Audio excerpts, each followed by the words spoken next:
Meus irmãos, graça e paz a todos, estamos aqui para mais uma super dica de leitura e dessa feita, indicando o segundo volume para vocês dessa obra maravilhosa do César Moisés Carvalho e da sua filha Séfora Carvalho, Teologia Sistemático-Carismática, a conexão pneumática entre as principais doutrinas da fé cristã. Se você não assistiu, o primeiro vídeo, eu falando do volume 1, por gentileza, assista lá, onde eu mostro o sumário, eu mostro em detalhes, mostrando o currículo acadêmico do pastor César Moisés Carvalho e da sua filha Séfora Carvalho. Ele é pastor assembleano, ele é pastor da Assembleia de Deus há 20 anos e autor de diversas obras. Ele é pedagogo pela Universidade Estadual do Paraná, com especialização em teologia pela PUC-Rio e mestre em história pela Universidade Federal Rural do Rio de Janeiro. E a sua filha Séfora Carvalho, que tem 24 anos, ela é bacharel em teologia pela Faculdade Teológica Sul-Americana e jornalista pelo Centro Universitário IBMR. Então, uma menina muito talentosa, desde os 13 anos já escreveu até para as revistas Lições Bíblicas para adolescentes e, juntamente com seu pai, ela o ajuda a escrever, a elaborar essa maravilhosa obra. E por que eu falei isso no primeiro vídeo, né, no volume 1? Porque a conexão pneumática, porque a conexão pneumática entre as principais doutrinas da fé cristã.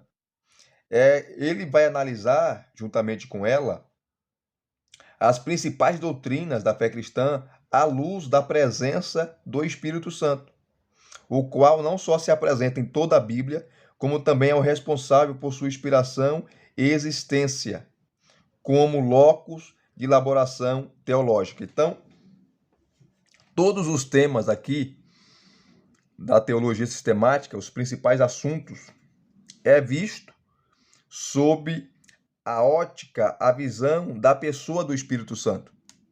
Da pessoa do Espírito Santo. E se você não viu a primeira parte, né?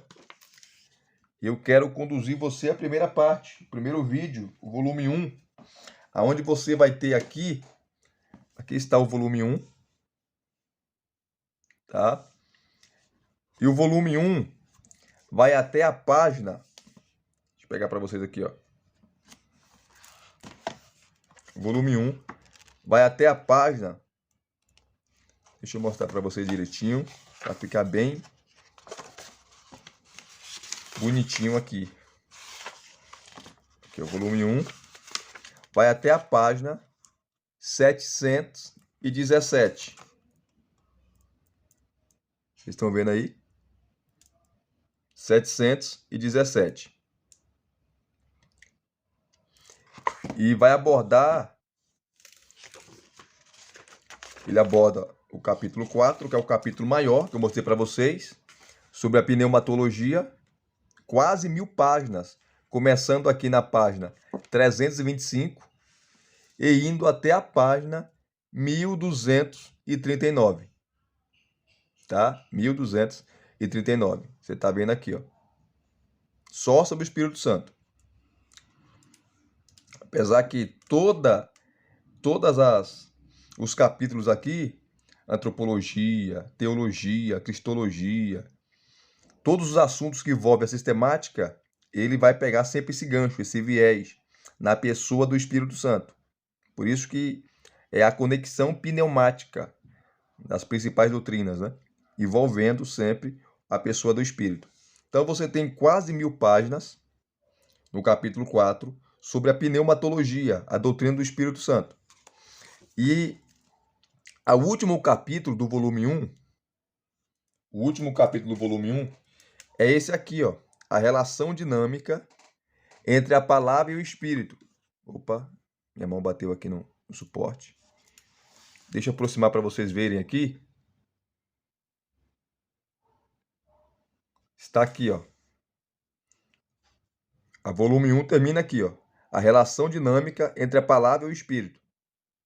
A relação dinâmica entre a palavra e o espírito. Né? Começando na página 652.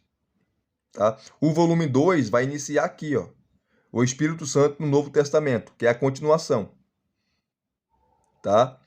E o total de páginas, você vai ter, se você incluir aqui a bibliografia, você vai ter 1.800 páginas. 1.800 páginas, esses dois volumes. Então, é bem robusto, trabalhando a pessoa e a obra do Espírito Santo. Voltando aqui, vamos abrir esse volume 2 para vocês verem, tá? Aqui, ó, como eu falei para vocês, aqui está a continuação. Deixa eu aproximar aqui porque pronto.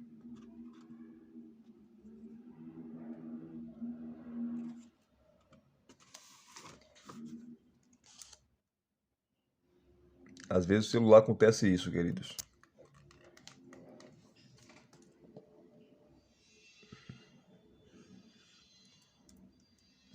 Deixa eu retornar normal aqui.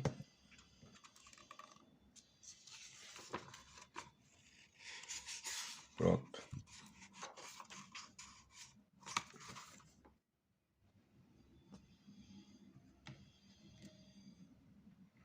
Aqui está o capítulo 4. A continuação, né? Capítulo 4.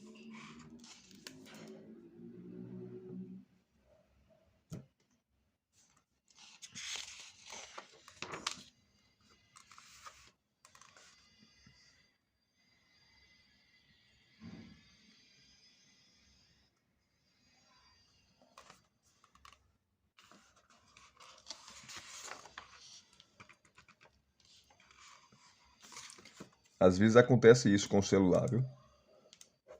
A imagem fica meio embaçada. Isso porque o celular é bom. Aí se for o celular ruim. Isso, voltou aqui. Pronto. Voltamos aqui, ó. Então, capítulo 4, pneumatologia, a continuação. Aqui, a página 726. O Espírito Santo no Novo Testamento. O volume 1, nós acabamos. Ele acaba falando sobre o Espírito Santo no Antigo Testamento. Então, o volume 2, ele inicia falando sobre o Espírito Santo no Novo Testamento. Eu estou focando só no capítulo 4, porque todo o tema dessa teologia sistemático-carismática é a pessoa do Espírito Santo. Por isso que eu estou focando mais nessa parte, né? Porque ele, de forma bem exaustiva, trabalha a pessoa do Espírito Santo e ele traz aqui o argumento bíblico, o argumento histórico, o argumento teológico, que ele vai citar, tá? Os documentos da igreja, os concílios da igreja, tá? É bem amplo, bem detalhado mesmo, tá? Bem detalhado mesmo. Então você tem aqui, ele começa com o Espírito Santo no Novo Testamento. Assim como ele agiu no Antigo Testamento, claro que de forma mais restrita, no Novo Testamento você vê a abundância, você vê o Espírito Santo agindo de forma mais extensiva, cumprindo assim o propósito e as profecias do Antigo Testamento, como Joel 2:28, por aí vai, tá? E aqui, como eu falei para vocês, você tem nota de rodapé o tempo todo. E é importante você ver essas notas de rodapé, aonde tudo que ele fala, ele baseia em obras. Ele se baseia em obras. Obras, documentos. É interessante que se você for... Deixa eu mostrar para vocês aqui, ó. A bibliografia. Eu não gosto de ler bibliografia, mas essa aqui vale a pena. Porque todas as obras aqui, praticamente, você pode encontrar em português. Então, a bibliografia é totalmente... Todos os livros você pode encontrar no nosso idioma, no português. Então, você tem aqui a bibliografia, ó, e aqui você vai ter todas as obras. Tá? Ele indicando todas as obras. Você pode adquirir, se você tiver dinheiro, é evidente. Mas todas as obras estão em português. Tá? Você tem bastante obras aqui, ó. Novo Testamento, Antigo Testamento, a Teologia de Paulo, tá? Olha só obras que você pode adquiri-las todas em português. Então, fica fácil você pegar a bibliografia aqui e comprar essas obras, procurar a obra que você quer ou que você está procurando e você vai encontrar aqui, ó. Você vai encontrar aqui. Que maravilha, né? Então, esse é um dos pontos positivos quando você vai para a bibliografia procurando obras que você pode adquirir. Principalmente para nós que não lemos em inglês, né? Você tem uma bibliografia totalmente no nosso idioma, obras que foram traduzidas para o nosso idioma, é maravilhoso. Então aqui o Espírito Santo do Novo Testamento. Ele vai trabalhar aqui de maneira bem exaustiva. Depois, ele vai trabalhar o período intertestamentário, de Malaquias a Cristo, o famoso 400 anos de silêncio, onde Deus não usou profeta, não usou ninguém. Depois de 400 anos aparece quem? João Batista. João Batista.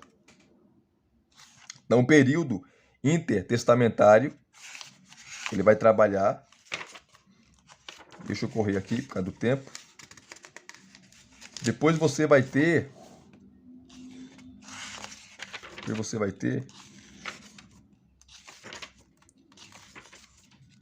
Olha o tanto de páginas que ele aborda esse assunto. O período intertestamentário. Então é bem exaustiva mesmo. Você tem muito conteúdo aqui. Esses é das principais partes, né, do capítulo 4, onde ele vai trabalhar de maneira exaustiva a teologia de Paulo. Paulo, o fariseu que mudou sua forma de ler e interpretar as escrituras hebraicas. Paulo vai fazer muitas citações do Antigo Testamento, né? Principalmente a Septuaginta, que é a tradução do Antigo Testamento do hebraico para o grego, né? A tradução dos 70, aqueles 72 eruditos, né, que traduziram o Antigo Testamento para a língua grega, né, do hebraico para o grego. Então ele vai abordar essa questão aqui, tá? Como Paulo usava as escrituras, como eram as citações que Paulo fazia, as aplicações de Paulo. Enfim, é maravilhoso. Paulo, fariseu que mudou sua forma de ler e interpretar as escrituras hebraicas. Só dar uma pincelada aqui rápida para vocês. Ele vai falar aqui, ó. Como vimos que essa mensagem alcançasse o povo simples, era algo que talvez pudesse ser tolerado, mas que o povo pudesse viver de forma diferente das correntes farisaicas era inadmissível. Que adorassem em suas reuniões um judeu que afirmara ser o Messias era intolerável. Seja do lado político, com interesses escusos, seja do lado teológico, com interesses sectários. As facções religiosas se opuseram ferozmente ao novo movimento, conforme pode ser visto em Atos, mas também em documentos paulinos, como Gálatas, 1 Timóteo. Esse, porém, não é o nosso foco, tampouco a discussão a respeito do que se passou interiormente no futuro apóstolo, com a experiência na estrada de Damasco.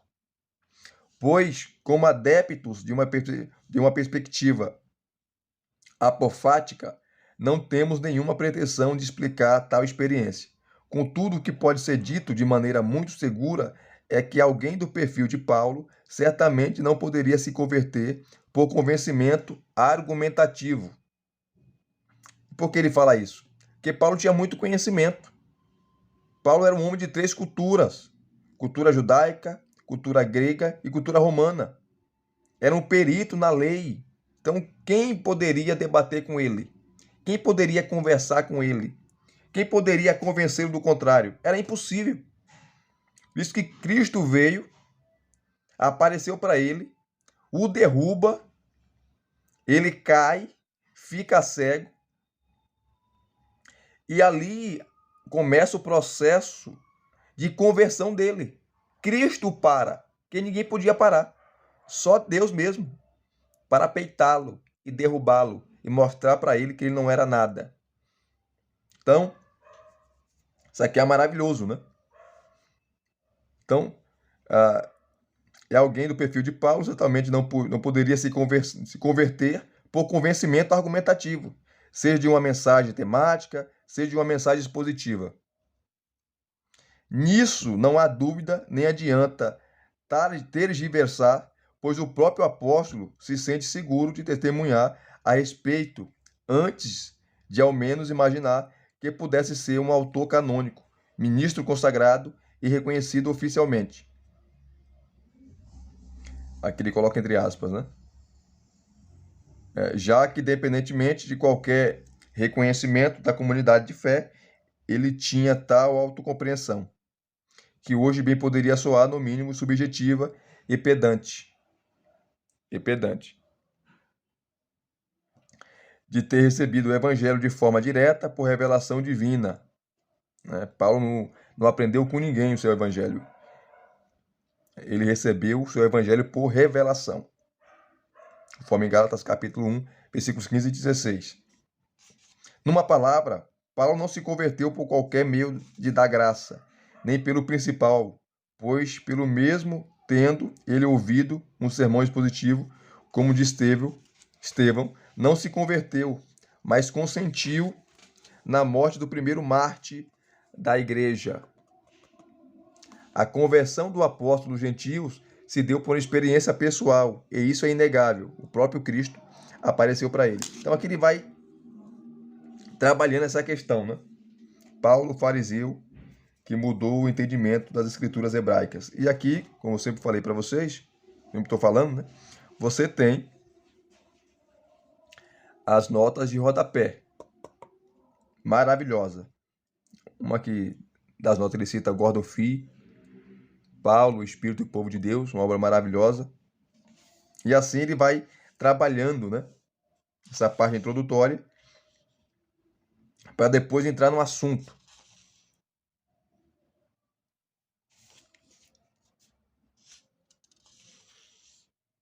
Aqui ele vai falar, sobre um dos aspectos básicos. Qualquer um que estuda teologia paulina sabe disso. E se você não sabe, você vai saber agora. Tá?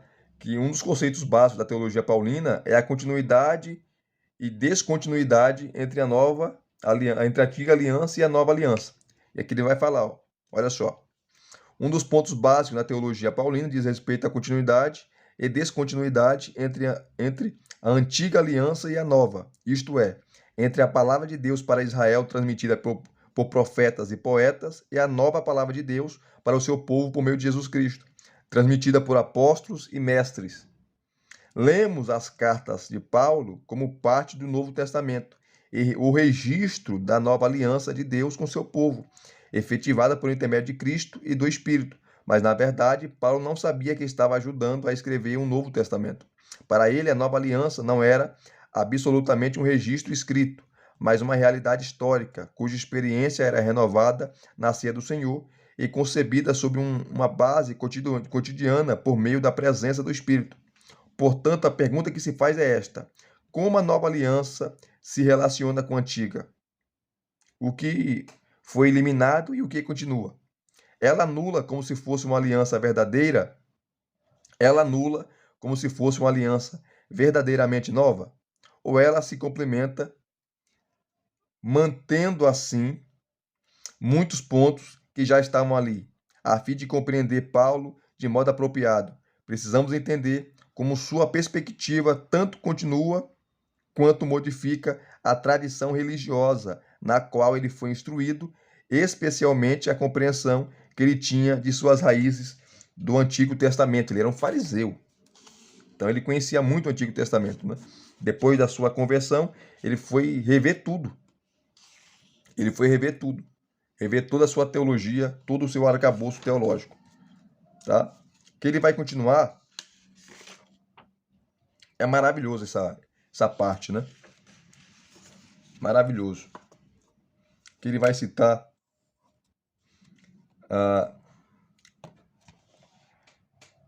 continuar essa introdução, né? Sobre Paulo. E aqui, ó, gostaria de ler só mais um detalhinho aqui, uns detalhes para mostrar mais coisas para vocês. Olha só que maravilha, né? Que ele vai citar J.I. Parker, que ele vai falar aqui, ó. Na verdade, diz James Parker. Com esse método, os escritores procuram mostrar o verdadeiro significado e aplicação, isto é, o significado e aplicação cristãos do texto pela forma como o citam. Na maior parte das vezes, esse significado é alcançado de maneira óbvia pela aplicação escrita dos princípios teológicos bem definidos acerca da relação de Jesus e a Igreja com o Antigo Testamento. Assim, os textos neotestamentários, indiscutivelmente inspirados pelo lado humano, são produtos dos seguintes exercícios interpretativos: o Targum, Midrash. Paulo usava isso também, né? Ele vai falar dos métodos hermenêuticos de Paulo, tá? Ele fala o Midrash, ó. Midrash significa interpretação, de Darash, pesquisar. Diz respeito a pesquisar o texto para possibilitar o esclarecimento do sentido óbvio em relação ao estudo da Escritura. Um estudante de Hillel, né, a escola de Hillel, disse certa vez: examine-a e volte a examiná-la, pois tudo está nela. E contemple-a e envelheça com ela, e não se afaste dela, pois não pode ter um guia melhor que ela. A declaração primordial aqui é: pois tudo está nela. Interpretação, né? A escritura tinha de ser pesquisada e contemplada até se encontrar a resposta. Então, era um dos métodos, né, hermenêuticos. Então, Targum, Midrash, você tem o Pesher. Você tem um Pesher, que vai citar Qumran. Em Qumran considerava-se que as escrituras continham mistérios que precisavam ser explicados. A Pesher era a explicação do mistério. A Pesher dessa escritura interessa ao professor de retidão, a quem Deus deu a conhecer todos os mistérios das palavras de seus servos, os profetas. Aqui você tem os manuscritos ali de Qumran, né? Então o Pesher era a explicação do mistério, né, que precisava ser revelados, decodificados e por aí vai. A alegoria, Paulo usa isso aqui também, como a exposição que eu fiz do capítulo 4 de Gálatas, sobre Sara e Agar. Inclusive, nós estaremos retomando as exposições, tanto da carta aos Gálatas como do livro de Eclesiastes, né? Nós iremos retornar, estamos estudando os capítulos que nós precisamos abordar sobre esses livros. E no capítulo 4, Paulo usa alegoria. Paulo pega Sara e Agar, personagens históricos, e usa, tá, trazendo uma alegoria. Agar representa a lei, o Antigo Testamento, que Paulo fala da escravidão, e Sara representa a nova aliança. Então, Paulo usava esse método também, o método alegórico. Então, a alegoria é extrair do texto um sentido simbólico. Paulo usava isso. A tipologia, Paulo também usava. Então, são 5 métodos aí, né? 5 métodos que você tem. Você tem um Targum, você tem Midrash, você tem Pesher, você tem alegoria e você tem a tipologia. Então, é uma coisa assim, fora de série. Tá? Para aqueles que criticam o pentecostalismo, né? Aqueles que não gostam de obras que envolvem, né, o tema carismático, pentecostal, essa obra aqui, meu irmão, é acadêmica e bem documentada. Deixa eu correr aqui por causa do tempo. Então é bem exaustivo mesmo, tá? Bem exaustivo. Olha o que ele vai falar aqui, ó, na página 763. Ele fala aqui, ó. Paulo cita as escrituras cerca de 100 vezes e alude a elas muitas vezes mais. Além disso, conforme o mesmo biblista, que é o Greg Evans, tá? Grande biblista, Greg Evans,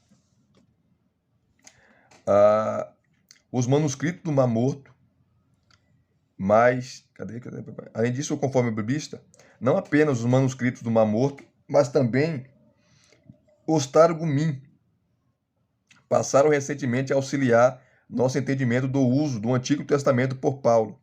Se ele antes conhecia as escrituras hebraicas, mas apenas com seu exame não chegava às conclusões que agora passara a descobrir, algo de muito diferente precisa ter acontecido. Isto é, as epístolas paulinas, e não sendo revelação em suas partes substanciais de consideração veterotestamentária, são produto de exegese carismática, isto é, inspirada e supervisionada pelo Espírito Santo.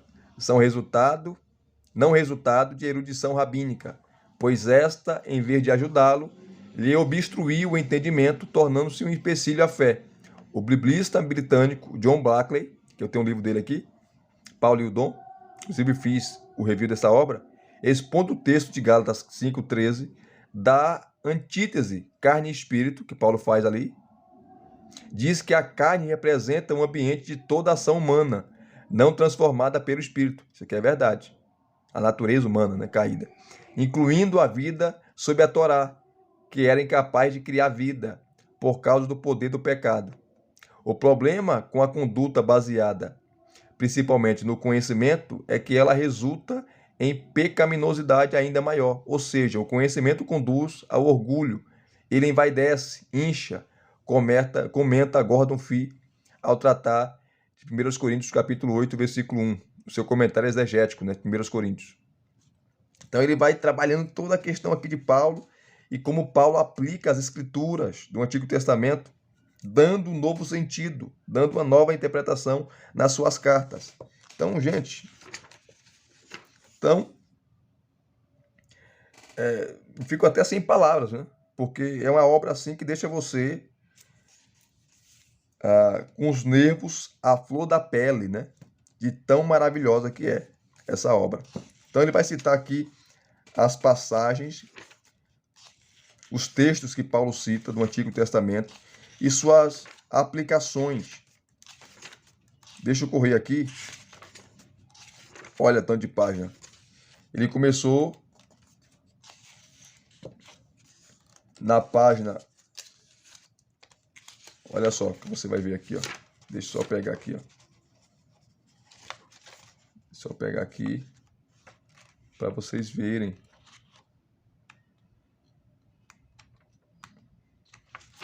Olha, ele começa na página 755. Paulo, fariseu que mudou sua forma de ler em interpretar as escrituras hebraicas. E ele vai terminar, ó, na página 784. Então você tem aí praticamente 30 páginas ele tratando sobre essa questão. Depois ele vai tratar sobre a presença extraordinária do Espírito Santo em Lucas Atos. Lucas é o evangelista que trabalha mais a doutrina do Espírito Santo, a pneumatologia, tanto no seu evangelho como no livro de Atos. No livro de Atos, ele vai citar mais de 63 vezes, de forma direta e indireta, a pessoa do Espírito Santo, capacitando, direcionando, falando e por aí vai. Então aqui ele vai tratar de maneira exaustiva sobre a presença do Espírito Santo em Lucas Atos. Lucas é o teólogo do Espírito Santo, tá? Deixa eu correr aqui.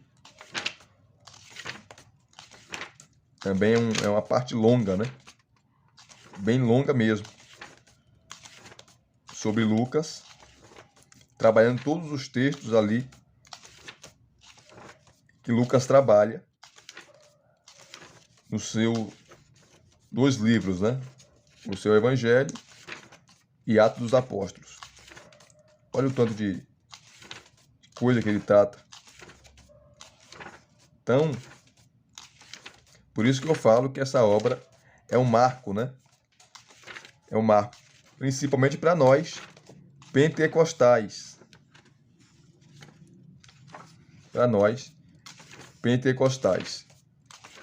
Deixa eu correr aqui.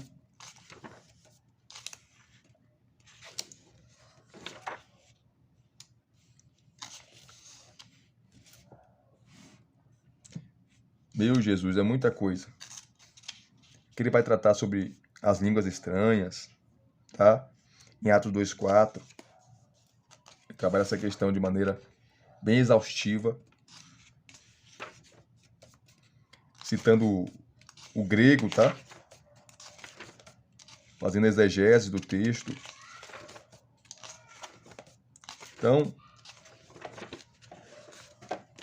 é uma obra que você tem que adquirir, tá? Tem que adquirir.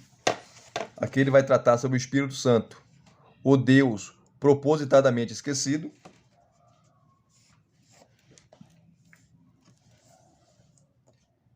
Que também é maravilhoso essa parte. Todas as partes são maravilhosas, né? E eu estou trabalhando só com o capítulo 4, tá? Todos os capítulos e os assuntos, ele trabalha a pessoa do Espírito Santo. Mas no capítulo 4, ele dá uma ênfase muito maior. Dá uma ênfase muito maior. Esse capítulo, né, ou essa parte da presença extraordinária do Espírito Santo em Lucas Atos, são aí praticamente quase 200 páginas. Né? São 150 páginas e 60 páginas aproximadamente. É um livro pequeno, né? Você tem livros aí de 140 páginas, 130 páginas, 160, 170 páginas. Então são 160 páginas praticamente que ele trabalha essa questão da presença extraordinária do Espírito Santo em Lucas Atos. Então veja quão exaustivo ele é. Quão exaustivo ele é. Então você tem aqui o Espírito Santo, Deus propositadamente esquecido. Ele também vai trabalhando, né? A pessoa do Espírito Santo. Porque ele foi esquecido, porque ele é esquecido. Porque às vezes se fala mais da pessoa do Pai e do Filho e esquece do Espírito, sabendo que é uma trindade. Pai, Filho e Espírito Santo. Cada um com as suas funções, né? Aí você trabalha com o termo economia da trindade. As funções de cada um e o seu papel. Muita gente não sabe disso, né? Então, meus queridos e amados, muita coisa boa aqui, né? Muita coisa boa. Deixa eu pegar aqui um outro capítulo, só para mostrar rapidamente, né? Que você já tem também, ó, cessação ou contenção, extinção proposital das experiências com o Espírito Santo. Muita gente critica nós, vocês fazem teologia em cima de experiência. Não, não. Os dons trazem experiência. Os dons trazem experiências com o Espírito Santo. E nós não baseamos nossa fé em cima de experiência. Nossa fé está baseada em Cristo Jesus. Cristo Jesus está enraizado, embasado e nas Escrituras. Isso aqui é sine qua non. Então, aqui ele vai trabalhar essa questão sobre a cessação, contenção e extinção proposital das experiências com o Espírito Santo. Eu mostrei todas as partes para vocês e os temas no primeiro vídeo que eu fiz do volume 1, mostrando em detalhes o capítulo 4, onde ele trabalha de maneira exaustiva, né? Tanto o Espírito Santo no Antigo Testamento, como o Espírito Santo no Novo Testamento. Maravilhoso. Então ele trabalha aqui essa questão.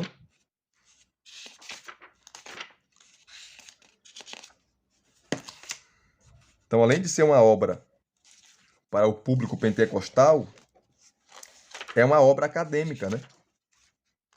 É uma obra acadêmica. Então, queridos e amados, se você puder adquirir, adquira. Como o Espírito Santo foi esquecido e vem sendo desde sempre interditado, ele vai explicar aqui, tá? Deixa eu correr mais um pouquinho aqui para mostrar.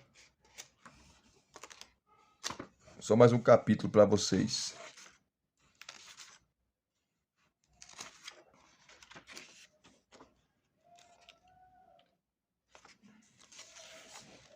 Ele fala sobre uma cristologia do Espírito Santo. Deixa eu pegar aqui. Já é capítulo 5, né? Cristologia.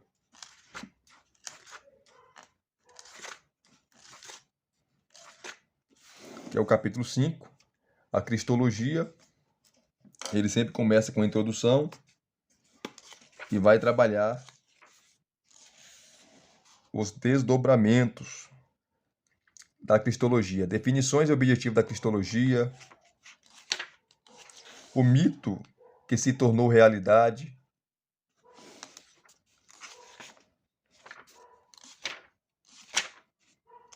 ele cita muitas obras, né?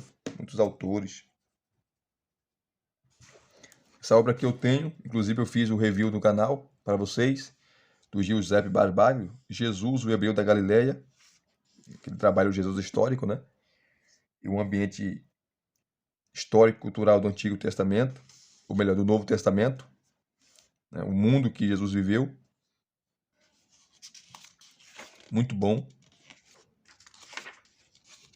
Que você vai ter mais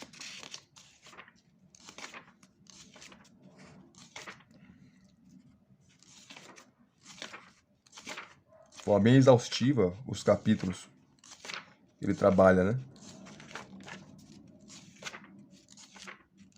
Olha só. E sempre embaixo aqui, ó, você tem as notas de rodapé o tempo todo, o tempo todo.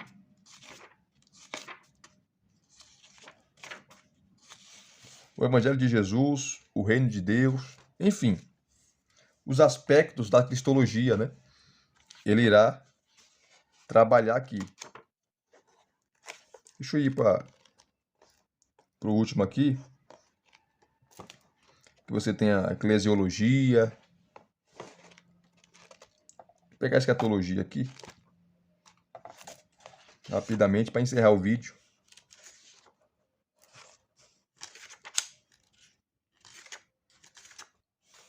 Capítulo 10, que é o último capítulo, né?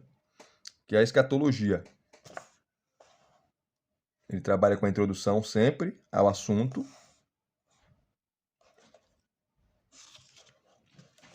Aí você vai ter definições e objetivos da escatologia.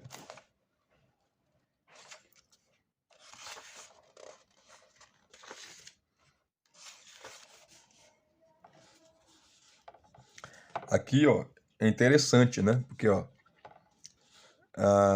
para fins de estudo dos textos apocalípticos, vejamos algumas características da literatura apocalíptica judaica. Você tem garantia. O autor garante aos leitores que Deus invadirá o presente tempo, de maneira a transformar o mundo e estabelecer uma nova e diferente existência para o seu povo. Anjos. Os mediadores angélicos transmitem a mensagem de Deus para um destinatário escolhido. Você vê isso no livro de Ezequiel, Daniel, Zacarias. Contém ali o gênero apocalíptico. O próprio livro de Apocalipse, né? Anjos trazendo mensagens, anunciando catástrofes e por aí vai. Você tem viagem, o destinatário humano viaja para o reino celestial, você tem visões, você tem avisos, você tem encorajamento e você tem julgamento final. Então, essas são as características, né? 7 características, tem outras, mas ele pegou aqui as principais características da literatura apocalíptica judaica. Você encontra no Antigo Testamento e no Novo Testamento. Depois ele vai trabalhar aqui, ó, a escatologia do Antigo Testamento, né, veterotestamentária. Depois você vai pegar a escatologia intertestamentária, a escatologia neotestamentária do Novo Testamento. Você vai encontrar aqui mais, ó, a escatologia da pessoa, o estado intermediário. O que é o estado intermediário? Já tá aqui para você. Ele vai tratar sobre aquelas famosas expressões, né? Ardes, Tártaro, Geena, que significa lago de fogo. Ele vai tratar essa questão aqui, a ressurreição, julgamento, aspectos da segunda vinda de Cristo, eternidade, escatologia do mundo, a escatologia sistemático-teológica.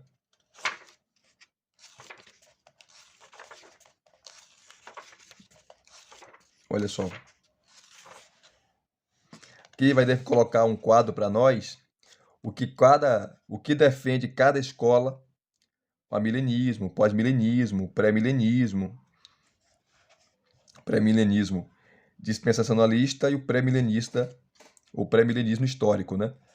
O dispensacionalista, todo pré-milenista dispensacionalista é pré-tribulacionista.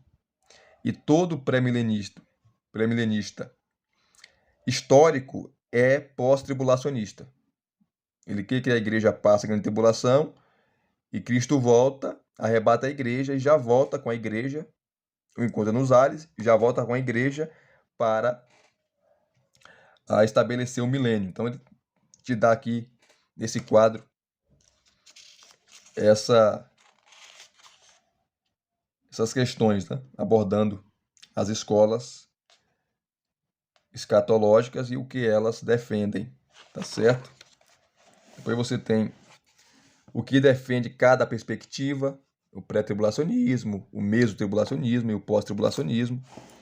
À guisa de uma consideração final, a dimensão pneumatológica da escatologia. Porque todos os capítulos, todas as doutrinas centrais da fé cristã, ele faz a conexão com o Espírito Santo.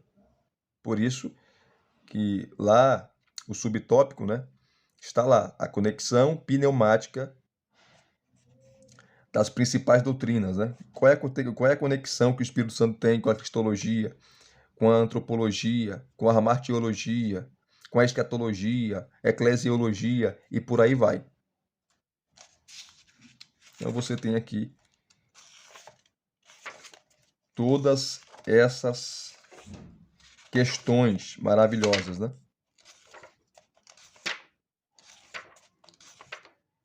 E aqui termina com a bibliografia. Então, você adquirindo essa obra, você não vai ter uma obra só que envolve ali pequenos pontos ou de maneira bem fraca o assunto ou os assuntos da fé cristã ou as doutrinas da fé cristã de maneira bem não muito detalhada, mas você vai ter aqui uma obra exaustiva, uma obra bem embasada, bem documentada, bem sistematizada, e a forma que ele vai colocando, ele vai encaixando de maneira clara, coesa e concisa a pessoa do Espírito Santo nessas doutrinas é maravilhosa, porque você não tem uma obra específica, uma teologia sistemática específica para isso, que envolve a pessoa do Espírito Santo. E por isso que essa obra é um marco. É uma obra de capa dura, né, maravilhosa, show de bola, de 1.800 páginas. 1.800 páginas, ele abordando a sistemática no geral e colocando, encaixando o Espírito Santo em todas elas. Maravilhoso, maravilhoso. Como eu falei para vocês, o capítulo mais longo é o capítulo 4, onde ele trabalha de maneira exaustiva o Espírito Santo na história, o Espírito Santo no Antigo Testamento, o Espírito Santo no Novo Testamento e por aí vai. Então, é uma obra que você precisa ter em sua biblioteca. E se vocês gostaram desse review, deixe aqui os seus comentários, deixe o seu like, se inscreva no canal se você não é inscrito e acione o sininho para receberem todas as notificações, tá certo? Graça e paz mais uma vez. Muito obrigado a todos. Até as próximas indicações.